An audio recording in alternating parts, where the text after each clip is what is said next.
seakan-akan sumber masalahnya bukan mereka.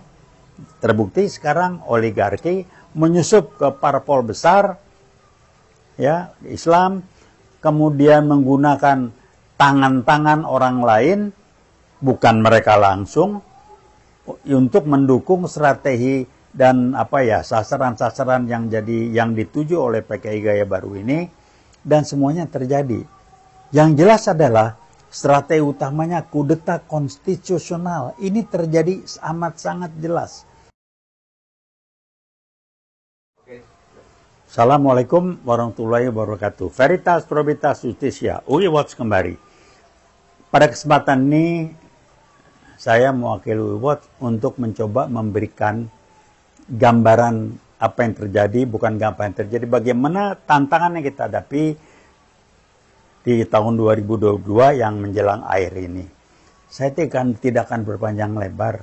Saya ingin mengingatkan dan ayo rame-rame kita sepakati dan dijadikan pegangan bahwa semua kericuhan ini, kekacauan ini, sumber masalahnya adalah PKI Gaya Baru. Dia tidak tampil ke permukaan. Ditampilkan adalah penyebab-penyebab bohong-bohongan, palsu-palsu seperti apa? Oligarki. Apa sih oligarki? Kedua, feodal. Yang lebih menarik lagi, demokrasi. Saya yang mengatakan berhentilah membicarakan tiga hal tersebut. Karena semuanya adalah permainan PKI Gaya Baru yang tidak tampil ke permukaan. Memang reaksi orang, mana ada PKI lagi? Ya PKI emang udah nggak ada, udah dilarang. Tapi kalau namanya dibilang, kenapa disebut PKI Gaya Baru? Supaya gampang. Orang jadi memahami apa ciri-ciri PKI. Lihat aja tahun 65 dulu. Dari 4865 sampai sekarang. Putar balik fakta, akal-akalan, fitnah, musuhin umat Islam, segala macam, TNI. Itu kejadian semua. Dasarnya apa saya ngomong? Kembali saya punya basis paparan riset dari seorang rekan untuk S3-nya di UI. Saya ulangi, yang dipaparkan November 2015. Resmi di Forum Purnawirawan TNI dan selanjutnya di Forum Purnawirawan TNI dan Polri. Saya lupa forum apa namanya, tapi dua forum itu di Jakarta di Balai Kartika. Dihadiri penuh segala macam, dan yang saya masih ingat di dalam penjelasan paparan itu, strategi yang dipakai oleh PKI Gaya Baru adalah dia tidak tampil ke permukaan, dia akan melempar seakan-akan sumber masalahnya bukan mereka.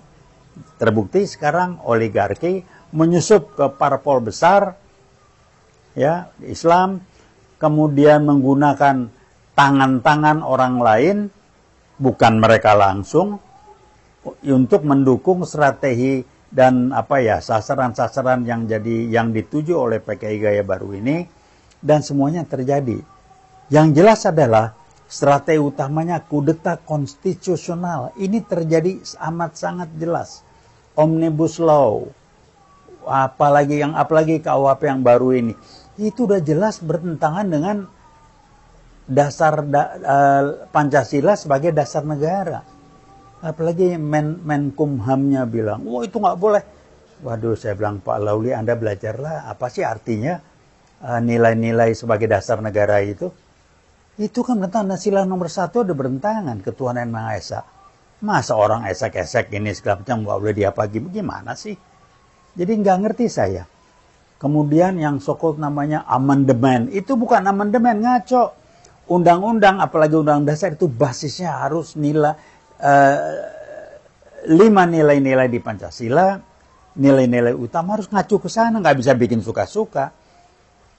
Jadi ini yang ngaco betul, kemudian dirubah. Didegradasi, Pancasila bukan dasar negara dan lambang Garuda Pancasila bukan lagi falsafah bangsa, tapi didegradasi sekedar menjadi ideologi. Lah ini kan udah nggak benar. Saya punya acuannya kok. Tulisannya buku ada itu, Bung Karno aja bilang ini bukan ideologi, jangan didegradasi dari ideologi. Jadi Anda bisa lihat bagaimana sistematis perencanaan yang dilakukan secara menyeluruh, terstruktur oleh PKI Gaya Baru untuk bisa mengendalikan NKRI, Republik kita ini, di bawah kendali dengan sistem komunis gaya baru yang langsung berkiblat ke Partai Komunis Cina. Dua strategi besar, satu memasukkan melewati TKA Cina, kira-kira minimal 60% tuh tentara Cina, senjata udah masuk. Masuk kemana? Ke daerah-daerah di Kalimantan segala macam. Sehingga orang makin, oh jangan-jangan sibuk dengan bikin IKN untuk nampung mereka gitu. Video Singkawang udah pakai segala macam, terus mau itu pakai udah bahasa Mandarin. Ini aneh ben ajaib, saya bilang nggak tahu lagi apa jadinya.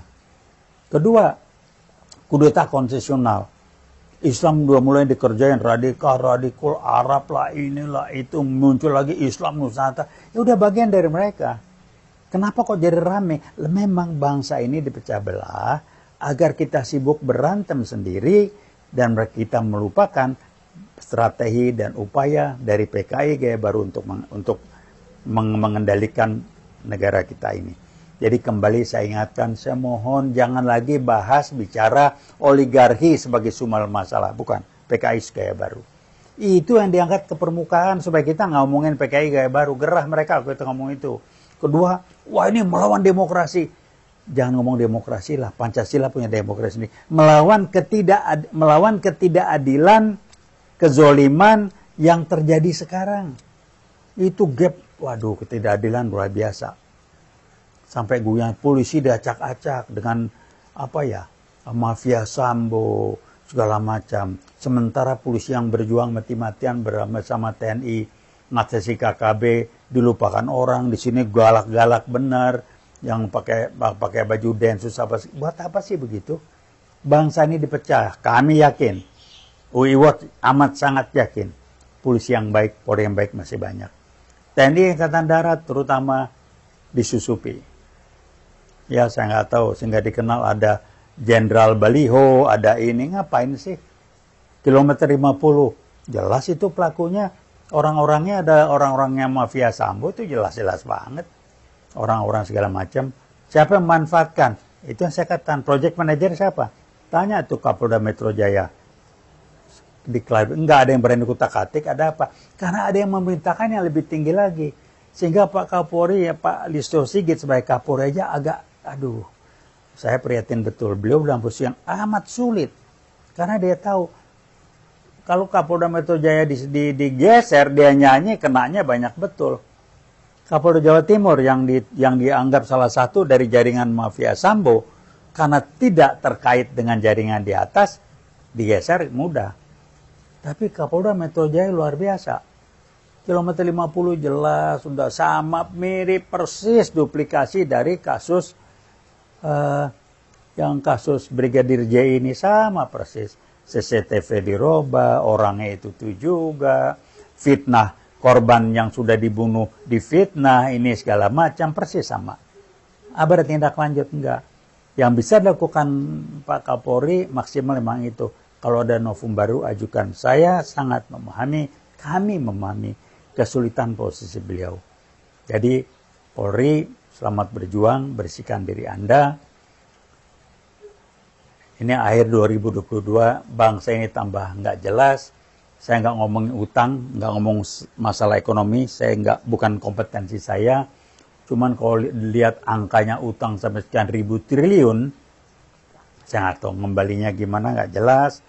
Pajak segala macam.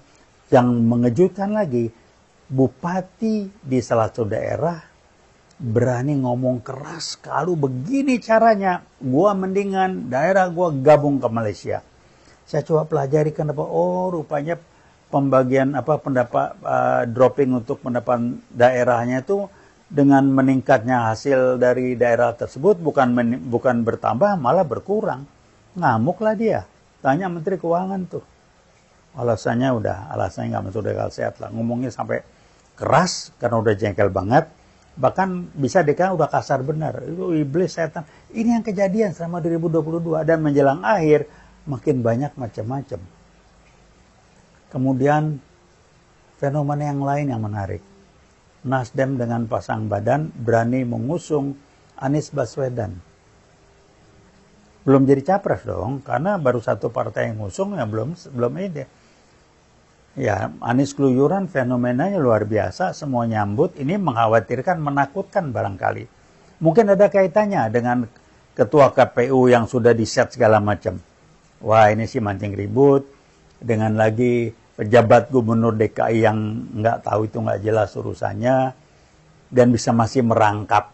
Bagaimana ya, dia merangkap jabatan di istana dan juga jadi pejabat gubernur, nggak bisa dilepasin apa salah satu. Jadi banyak hal memang timbul pertanyaan yang menjelang akhir 2022 ini makin jelas pertanyaan-pertanyaan yang harus dijawab.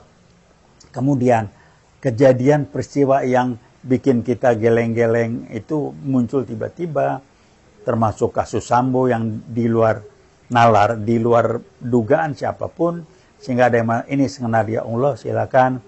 Bencana alam nggak berhenti-berhenti, makin hebat, makin banyak. Sementara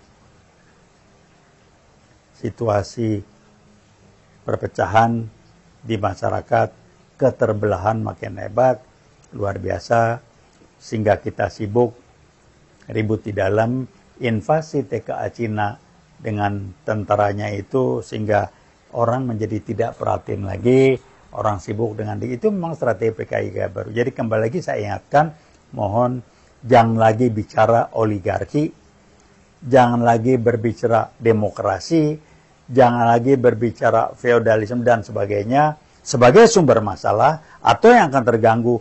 Yang terjadi adalah PKI Gaya Baru membuat terjadinya ketidakadilan yang luar biasa berkembang saat ini pada bangsa dan negara kita. Masyarakat merasakan perpecahan menjadi-jadi, umat Islam diobok-obok, dan lain sebagainya. Nah, itu kembali kami mengingatkan UI World tetap berusaha menyampaikan apa yang kami yakini benar, berbasiskan veritas, probitas, justisia.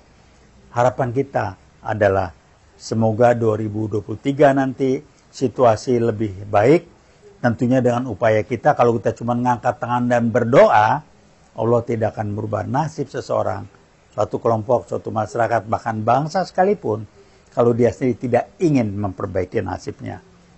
Jadi itu yang kami ingatkan lagi.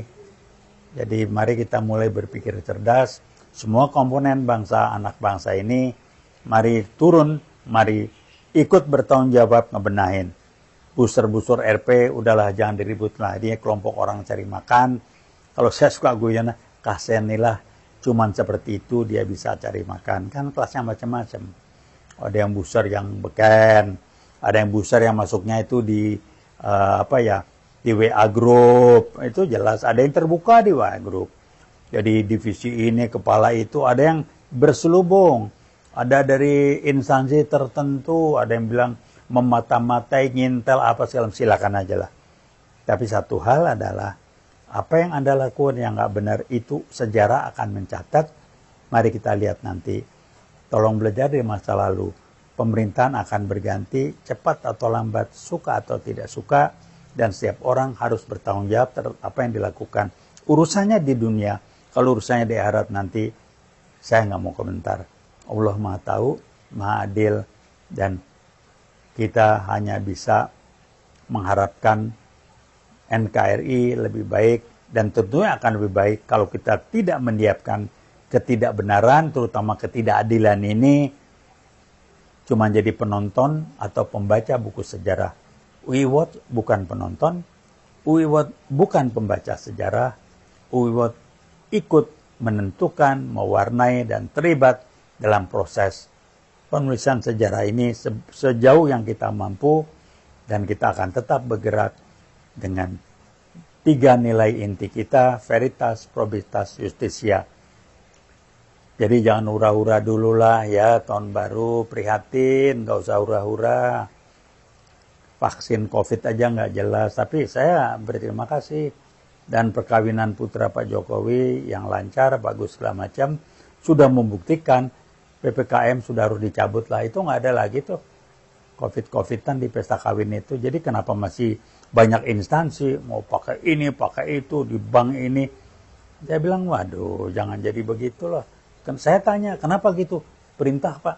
Yang merintah tolong lihatlah. Laporan lagi, wah penyebaran COVID. Coba cek penyebaran COVID lagi di pesta perkawinan putra Jokowi, gimana penyebaran COVID. Udah ngarang aja lah itulah, udahlah berhentilah menurut saya. Jadi mari kita siap dan jangan pernah berhenti. 2023 tantangan tidak akan pernah berhenti. Kenapa? PKI gaya baru akan terus. Dan kalau ribut-ribut minta Pak Jokowi diperpanjang karena mereka belum siap. Kalau dibongkar sekarang, mereka belum merasa siap untuk bisa melancarkan G30S jilid 2 dan mereka akan dibabat habis. Silakan, mari kita bertarung. Kalau ngomongnya sama, NKRI, Pancasila, mulutnya, cangkemnya, kelakuannya beda banget. Dan tugas tanggung jawab kita adalah kita demi bangsa dan negara ini, bukan demi cuan. Terima kasih. Wassalamualaikum warahmatullahi wabarakatuh. Veritas, probitas, justitia. Terima kasih.